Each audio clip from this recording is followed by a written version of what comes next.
So Zulu hit an engineering clan this weekend.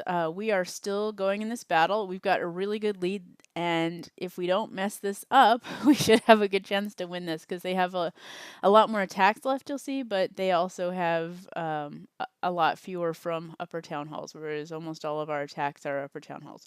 So I think we're actually doing really good, and we had some great attacks. One I wanted to showcase all by itself was one from Matt that just recently went. It is a 3-star attack against a Town Hall 10.5.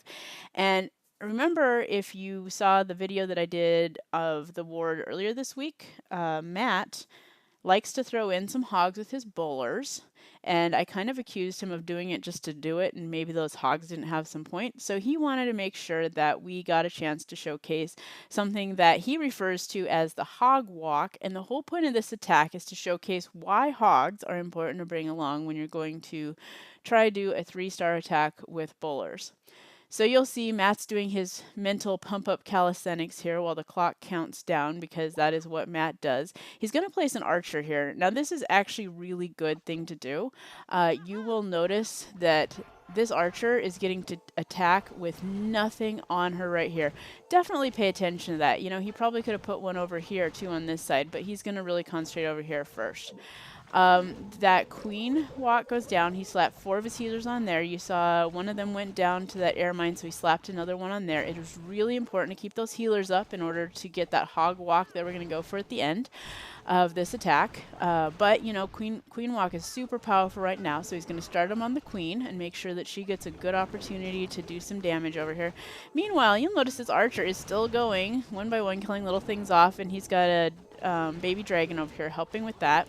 Going to release the giants with another healer over here to kind of bring that in. Let them pound on the walls for a bit. Then we're going to release the bowlers, let them attack that wall too. You know, we've got some wall breakers. We're going to hold those back, let those go here just after the bowlers break through the wall so that they can come up here to where this bomb tower is and get basically killed off before they do anything at all.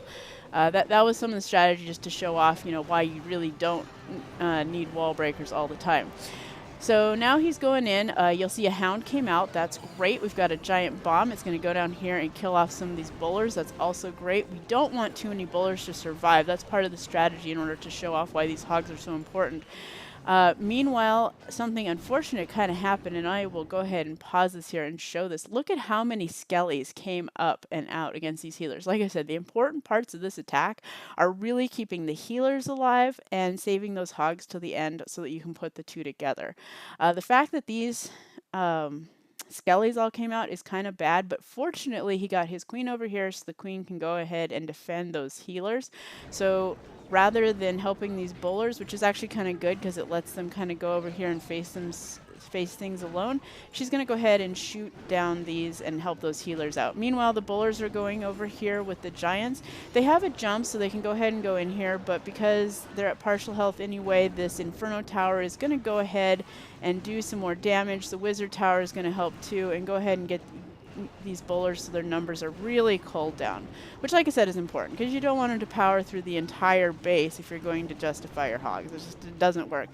Now they're trapped behind the wall, you know, and that's great because we'll go ahead and let the rest of them die down here, while some of them are actually picking off some stuff just for time down in the bottom. We have the hound up here. The warden is maybe going to attack it in a bit, but first he's going to go ahead and target what other things are targeting. The queen is over here. Now that the bowlers are dead, the queen can go ahead and help kill off that hound. Unfortunately, what happens there is that a lot of these, instead of going and attacking the hogs like they're supposed to, you see the hogs just came in here, they turn back and attack the healers. Because of that, we're going to have to use our poison to go ahead and save our healers again, because, you know, that's terribly important. But that's okay because we have that heal that he saved and didn't use on the bowlers because, you know, we did need to make sure to save that for the hogs. And he's going to throw that on the hogs so they can go ahead and survive some harassment. Unfortunately, between this double cannon, this other cannon here, and those couple of pups, the hogs really are taking some damage. That poison spell is doing work. It is going to save some of those healers. The queens go ahead and help with the pups over here to make sure that those healers do, in fact, survive. She's coming in. Unfortunately, the heal spell ran out. A couple more of those hogs are going to go down to those pups. While the queen gets here and tries to get the pup, she is finally going to get here, but instead of attacking the pup, she's now just out of range, so she's going to do what she does best and attack some walls. There is some wizards for cleanup troops, always important to bring when your attack is relying on hogs. Because of the way that they attack. There is one hog left. He's getting chased by these hounds, but look, just in time, we do exactly what was intended. The healer is now taking the hogs. It's actually great because that hog took him right from the queen as intended. The queen is up here. She's going to help the wizard go ahead and clean up from where the hogs destroyed the defenses, and there's just trash left. The hog is now going to run down here. The pups are attacking, but the healer's keeping up. Because the healers are keeping up, this giant bomb doesn't take down the one hog. He can take out the archer tower and do his magic work, and then he is now free to go clean up the bottom, and we've got plenty of time. You'll notice that this attack took just under 3 minutes. He had about 10 seconds to spare, and a lot of that was because he made sure that those couple of hogs got up here, cleaned up things, and that one survived just long enough to go clean up that archer tower with the help of those healers. And now he's going to go ahead and clean up. If he didn't have those hogs, this attack would not have worked. He would have had to keep those bowlers alive and make sure that they power through a lot more, and that would have just been a lot less interesting of an attack. So if you want to do a hog walk and impress people at the end and kind of do things, you really have to plan out carefully how you're going to let the rest of your army die out and showcase those hogs, like really showcase their ability to jump over walls and the ability of the healers to keep up, because it is just entertaining. So good job, Matt. Nice 3-star, and that will help Zulu hopefully win the war. Thank you.